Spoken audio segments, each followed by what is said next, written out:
For too long, you've let shame be the navigator of your life.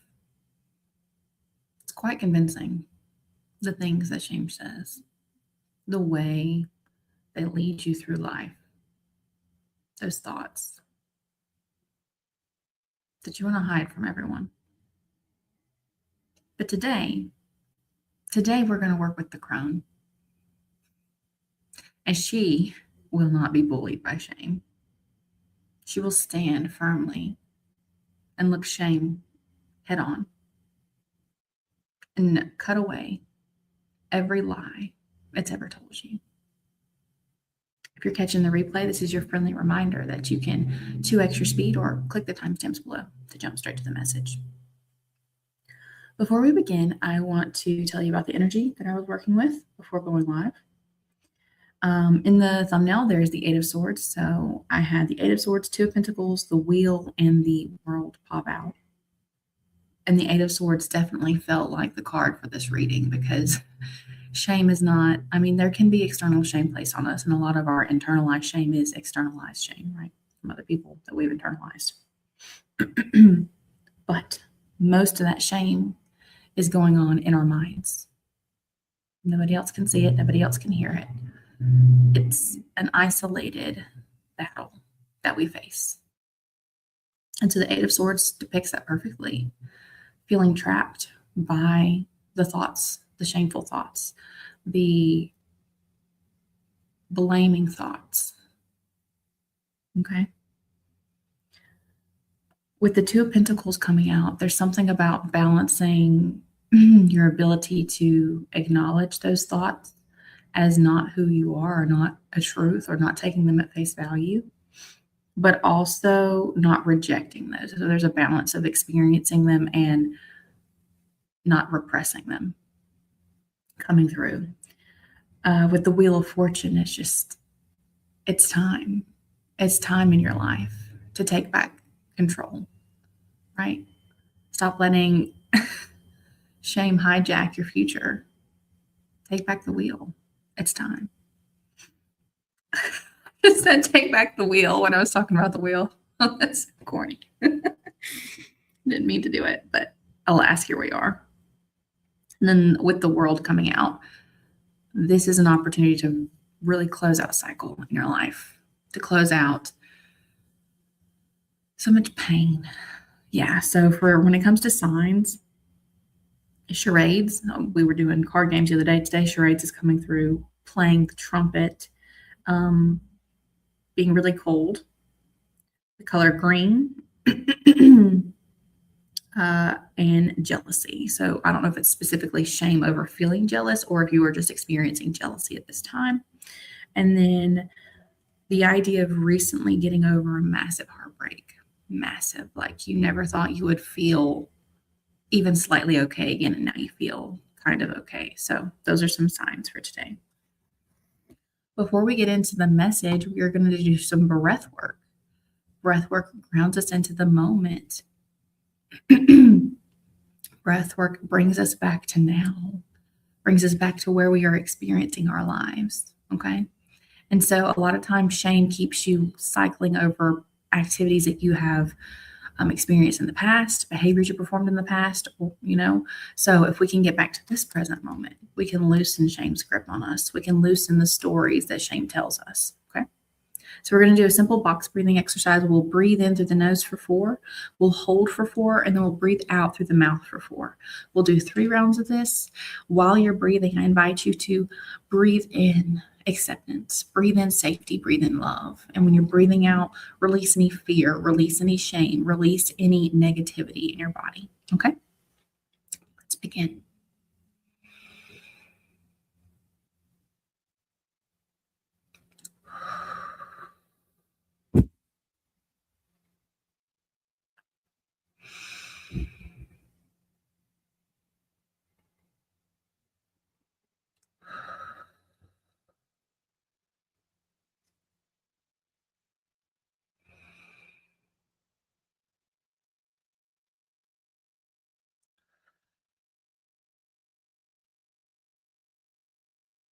Very nice. I hope you still feel Or not still. I hope you feel the peace and the calm that I feel now. It's a very beautiful energy. All right. So let's go ahead and get into this message. We will do the collective message first from the crone. We're going to pull the tarot cards, and we'll pull an oracle card from the Medicine Heart Oracle again today. It was so beautiful yesterday. I was like, we're going to do it again. And then at the very end of the message, we will do one card from the vagus nerve deck to ground the message into our nervous system, into our bodies, and help us carry it forward, right? So we can keep shame from reaching over and grabbing the wheel. All right. Crone. Can you please give this collective guidance? Shame has been leading the show for a while. Whether we realize it or not, shame has been sabotaging our journey. And it's time to take the power back, to bring it back to us. What guidance do you have for this collective, please, Crone?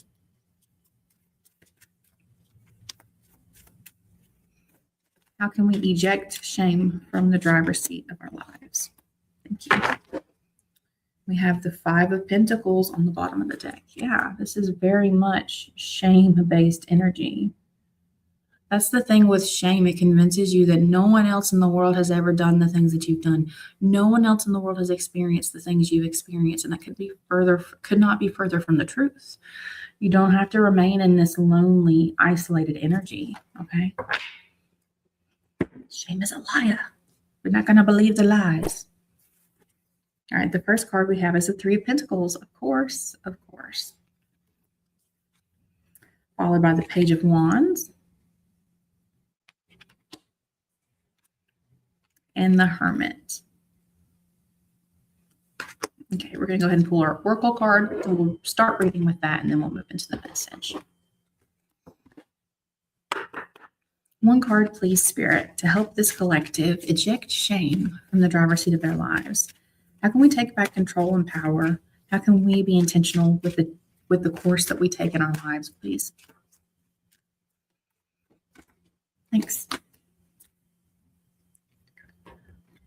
If you're new to the channel, I pronounce things wrong a lot, so please bear with me. I mean no disrespect. I genuinely just don't know how to pronounce things. So we have card number 26, breaks down to an 8. Ooh, and today is the eclipse. And I heard someone talk about it was happening so powerful, something about like it's not going to happen again like this in like 88 years. And that is infinite. Like that's Lionsgate energy, right? So, this breaks down to an 8, tapping into that energy. Let me know if you're going to see the eclipse today. The card is Isha Hakhama. Isha Hakhama.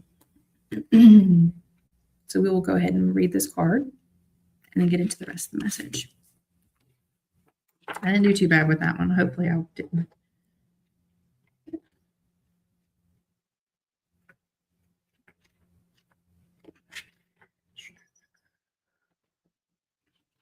Almost there. 25. It's right in the middle of these.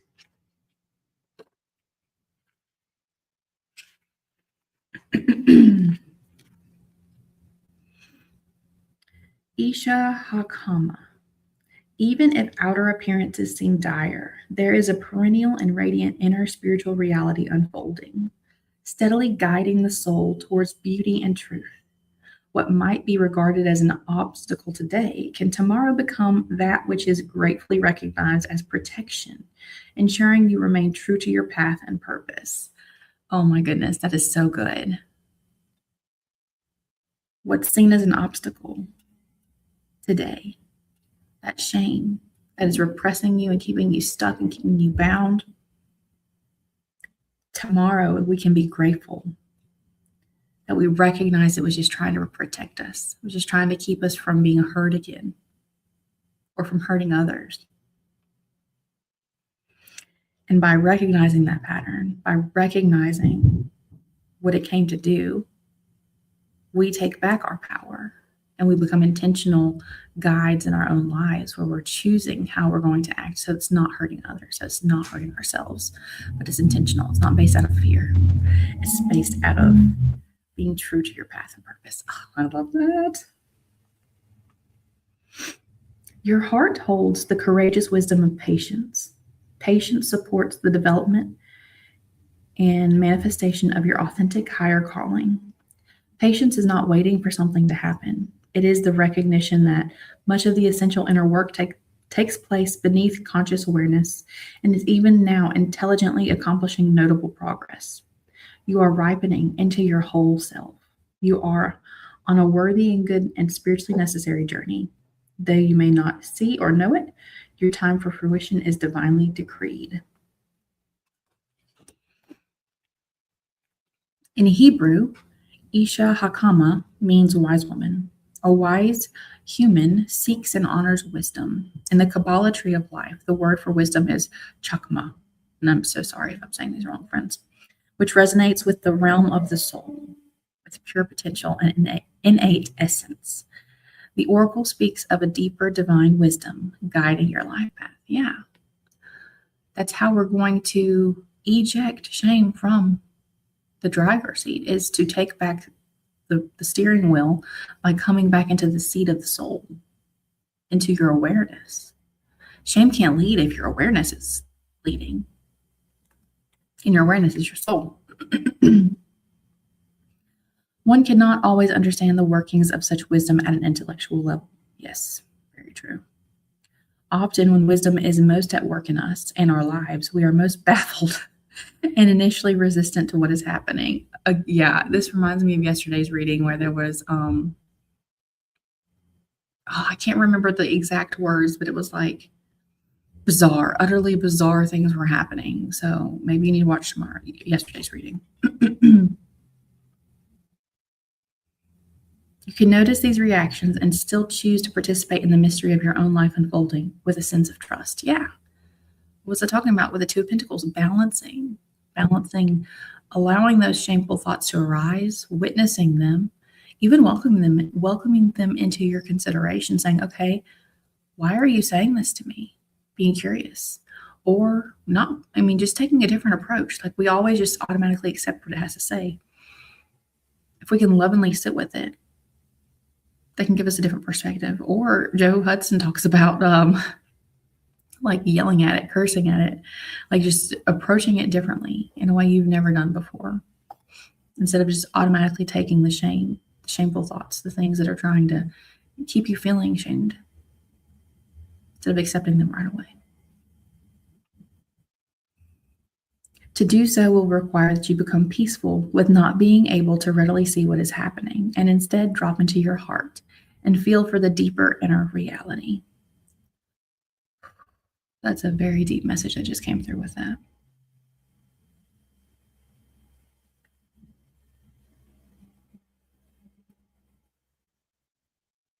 If you're dealing with shame because you have been hurt in a way, it's very sensitive.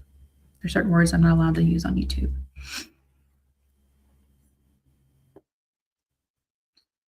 It doesn't make you broken or unwhole. It doesn't make you less than. Judging yourself or staying in a situation or not fighting, any of those thoughts. It's hard to sit and think that there is a reason you went through those things. It's hard to sit and think that there could be a greater consciousness, a greater awareness that would allow such bad things to happen in life. So that really landed when I read that. To do so will require that you become peaceful with not being able to readily see what is happening and instead drop into your heart and feel for the deeper inner reality. Yeah. So if you drop into your heart, if you connect with your soul,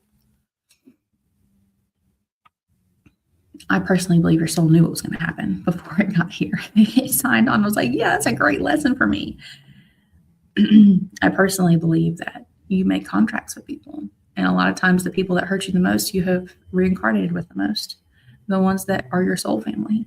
And they came to do the hard thing because they love you and they want your soul to grow. Now that can go into like, I'm not trying to shame victims and I'm not trying to justify perpetrators, okay? It's not the thing. But it definitely brought me a sense of peace in my life when I took all of the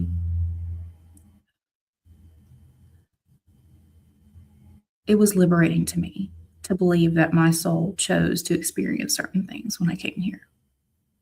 That's how I put it. You don't have to believe that. And it doesn't make what happened to you okay. All right. But for me, there was a sense of freedom I found in that. Then be patient. Be patient like the universe. The soul practice of Shakma relates to the spiritual unpacking of what has become, to delayer and deep dive into the essence of something, to figure out what is really going on. Yeah, with the Eight of Swords, there's so much that we feel trapped because it's just limiting beliefs, but we have to unpack them, right? We have to take them out of that ring of the Eight of Swords so we can see there is actually space to escape. There is room to leap. We're not bound. We can move.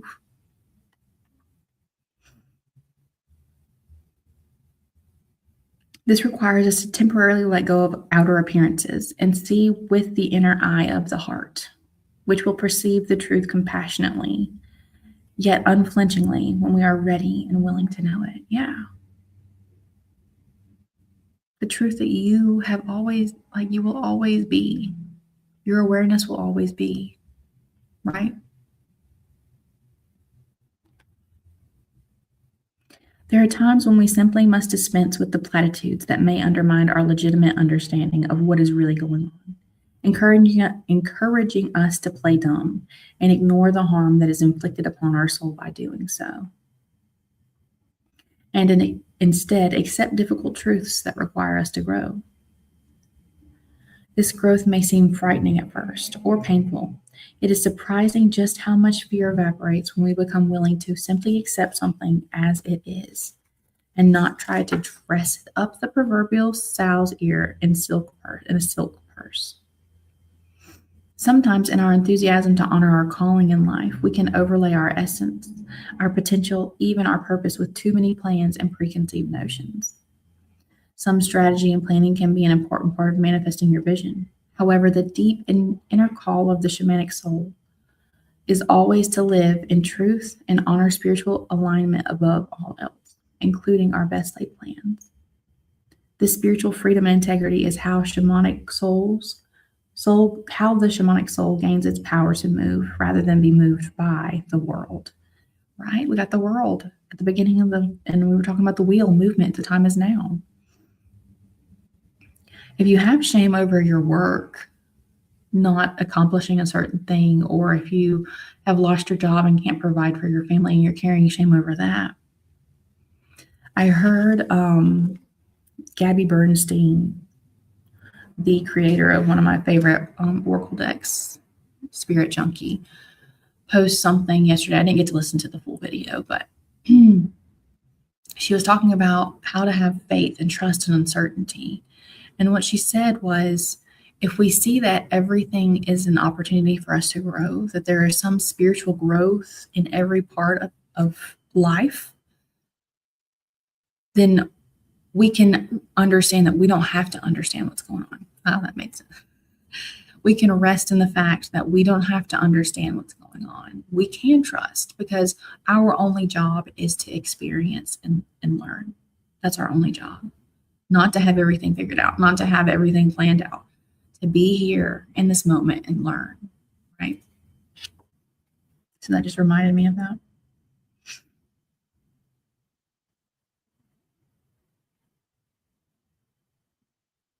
The truth is that sometimes plans need to change and a new potentiality becomes available that is essential for the soul to actualize and express its destiny. There can be pain in the process of letting go. Yet when that is the right decision for your soul, there will be a surging relief, joy, and sense of freedom as you bounce back into spiritual alignment. What was I talking about? Somebody is recovering from pretty deep heartbreak.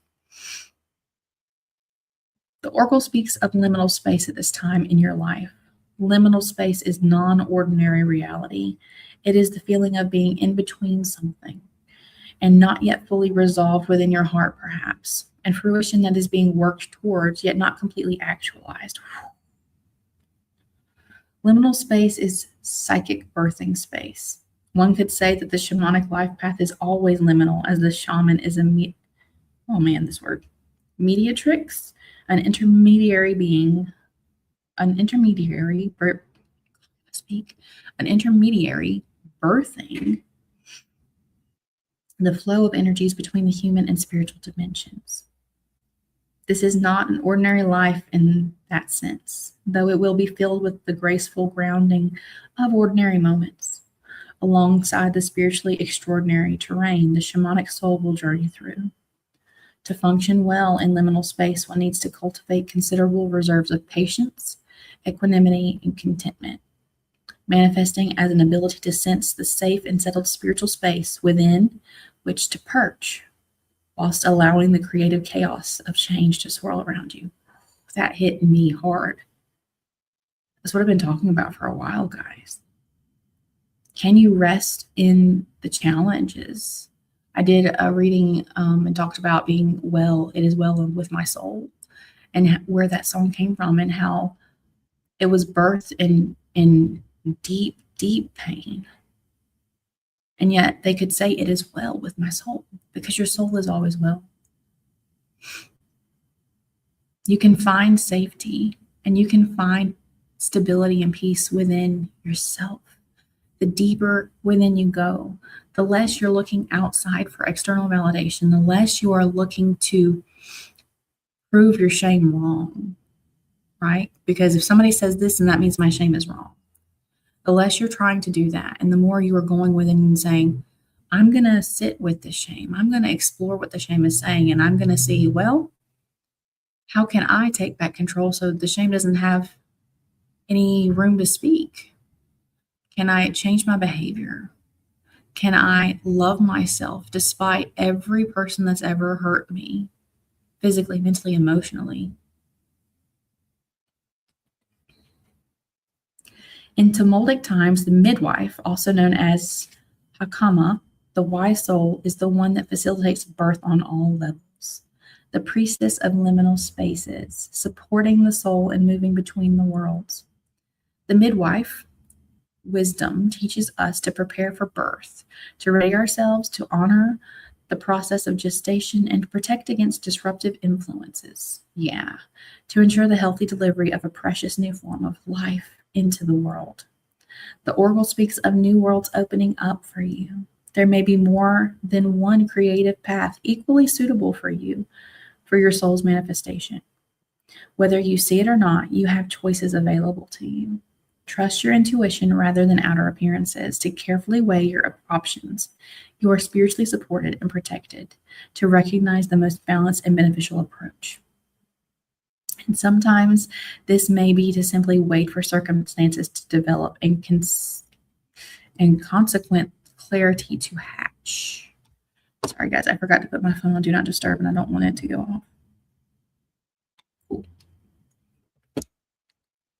The softness of surrender often needs to be paired with fierce, protective mama bear instincts for what must be shielded from the prying eyes and potentially disruptive influences, even of well-meaning passerbys. Liminal space is not public space, no. It is very natural.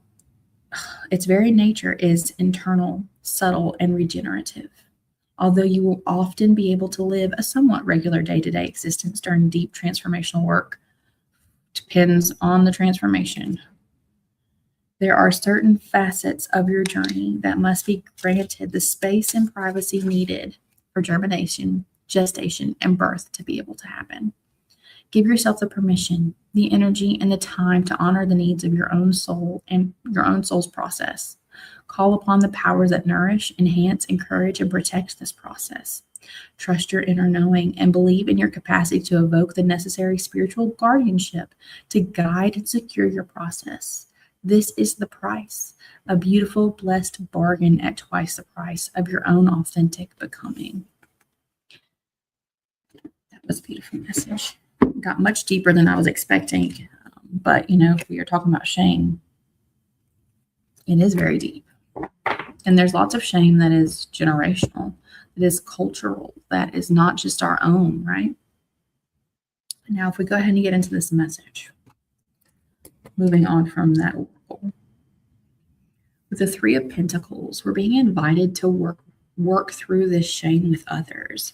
Identify where this could be collective shame, right? I was talking about how shame makes you believe that you're alone with the Five of Pentacles. It makes you believe no one else has ever experienced this. Can you find a support group to talk about whatever shame is coming up for you? Can you find a book? Can you share this with your friends? You'd be surprised. They'll probably be like, what? You feel this way? I would never have guessed that. And that's because we fight so hard to hide the shame that we experience. But when we share it in community, when we observe it in community, it's not just our own awareness, but it's the awareness of those around us that help us see it from a different perspective, right? If we have a hard time, when I was talking about asking the shame and welcoming the shame and being gentle with the shame, if we have a hard time doing that, working with others is another way to do that, okay? With the Page of Wands, we were talking about the soul path, right? With that oracle. Coming back to that life force energy, that soul energy in here. Remembering that this is not who you are. Whatever stories this thing is saying is not who you are. Even if there's truth to it, right? Even if there's truth to that. That was an action you took at one point in your life. That was something you experienced at one time. It is not a continual definition of who you are, because who you are cannot be defined.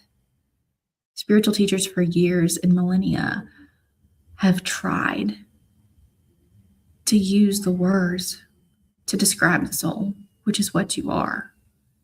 And we can point to it. We can say, this is kind of it, but it's not it, right? Tap into your soul and let the soul, let that life force energy consume yourself. Let your awareness consume these shameful, blaming, judgmental things that shame comes in, right? When we think of shame, where does shame come from? It comes from a critical voice, something that's judging us, something that there's a right or a wrong. There's this absolute truthness to it. It comes from the conditioned beliefs that this is how something is supposed to happen and it can't happen another way. It comes from you're not pure unless this is this. You are not worthy because you've been made unpure. Shame uses lots of tools. But when you bring the flame of your awareness into this space, when you light up the cavern of your mind and you don't let shame murk around in there unsupervised, when you go within with your lantern of awareness and look at your continuous thoughts, the ones that loop over and over, you're not good enough. I mean, I can just speak from experience in my own life, okay?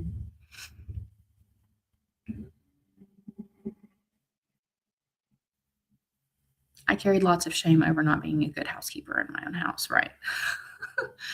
It makes me laugh now because it doesn't matter, but I carried so much shame. Like, you're a terrible mother because your house is not tidy. You don't have the picture perfect house found on Instagram. What is that group? The home edit. You don't have a home edit house. So you're just a terrible mom. Your kids are never going to want to have their friends over because your house doesn't look like everybody else's house. My experience, right? That doesn't go too deep. But we all carry shame. Lots of men carry shame over anger. I've carried shame over being angry too, yeah. I talked about that in my book, about how anger to me was this big monster that just overtook me, and I lost myself in the emotion of anger. But we have to understand, like, the things that we're ashamed of is because we don't let them live and we don't experience them. When I began to understand that anger is not bad, it's not bad. Hurting someone while you're angry is bad. Screaming at someone while you're angry is bad. But to feel anger and to go express the anger in a healthy way is not bad. That's letting that energy move through your body. It's releasing it. Alison Armstrong says this one thing I really, really loved, and it put anger in perspective for me. She was talking about how women, like a lot of times the reason men and women don't get along is because women don't feel safe, right? And especially when men are mad, because you can see the anger in their shoulders, right? And she said, you can always look. This is obviously, no one should ever hurt you. But a healthy masculine is going to redirect that anger away from you. So while we think that punching a wall or throwing whatever they have in their hand is them being childlike, they're moving the anger away from us to protect us. Has anyone ever thought of it like that before? And they've been shamed over and over and over again for protecting you. Now I know there's some people that was not the case, and they had childhoods that was very traumatic. Try to be very careful with my words right now.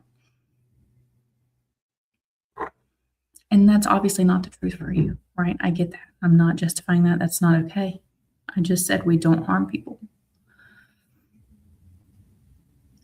But the emotion itself is not the problem.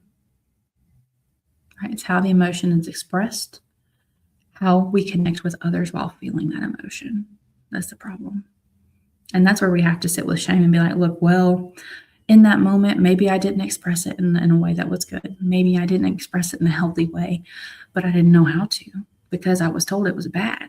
And so all I tried to do was hide it. And when it came up, I couldn't control it. But now we know it's not bad. And now we are going to learn healthy ways to feel our anger, feel our whatever the situation is, right? So we're not trapped in the Eight of Swords energy. But it all comes from you having the awareness and the consciousness, from exploring where is it coming from, right? For me, anger always came when I was overstimulated and I didn't feel safe in my body.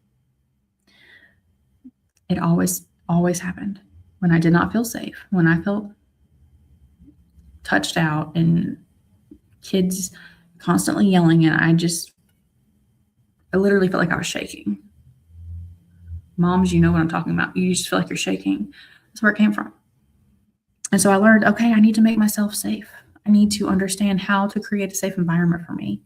And what does that require? It requires you to work with other people and tell them what you need and to express your needs, right? Telling your partner, look, I need a few minutes. The kids, I'm overwhelmed and I need to go regulate my nervous system. If it's anger and you feel it coming, saying, look, I'm going to go feel my anger and then I'm going to come back and we're going to have this conversation if it's in the middle of an argument or something. Speaking of nervous system, let's go ahead and pull a card to close out this message, and then we'll get into personal readings. Anybody would like one? One card, please, to help this collective regulate their body, to experience their emotions so shame can't keep bossing them around. Thanks. 5, 4, 3, 2, 1 technique. This exercise grounds you in the present moment by engaging your senses, shifting your focus away from distressing thoughts. This redirection calms an overactive sympathetic nervous system. Yes, hello mothers, hello everyone, because we live in a constant state of fight or flight. The cortisol never stops dumping. Reducing the fight or flight response. Practicing this technique regularly can build nervous system flexibility and resilience. Identify 5 things that you can see. Acknowledge each object by stating its name out loud. I see a cloud. I see a door. I see a light. I see cards. I see fingernails. Acknowledge 4 things you can reach out and touch or feel.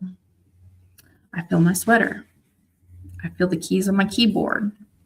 I feel this book. I feel this plant. Shift your focus to 3 things you can hear in the background and name them. I hear the AC. I hear people talking. I hear cars. Recognize 2 scents you can smell, allowing your sense of smell to engage. Name them. This is the one I always have a hard time with. This one and the next one, but I smell my perfume. I smell this book.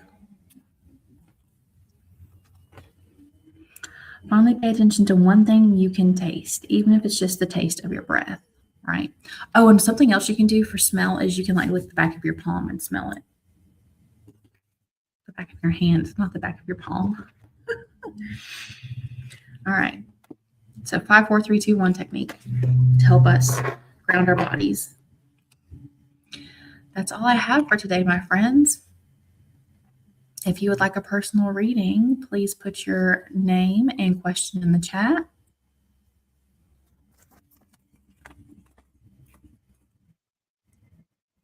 I'm not sure if you guys are still here, or if this is new viewers.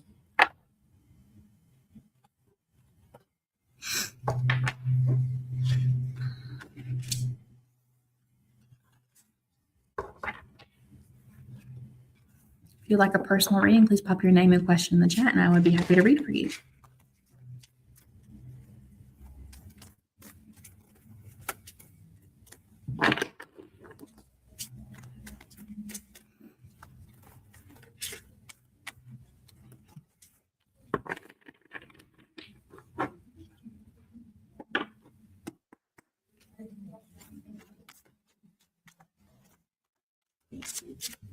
If you would like a personal reading, please put your name and question in the chat, and I'd be very happy to read for you.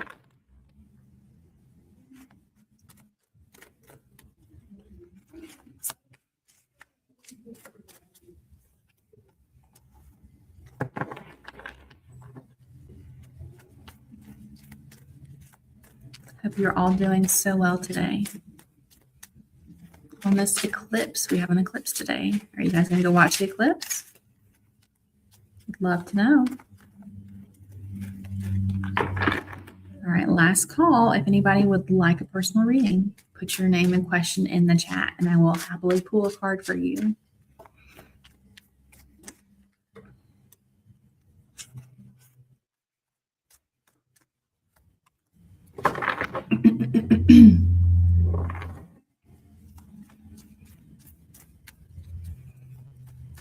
All right, guys. I just want to remind you on this channel, always come as you are and stay as you become. I didn't do it again. Dang it.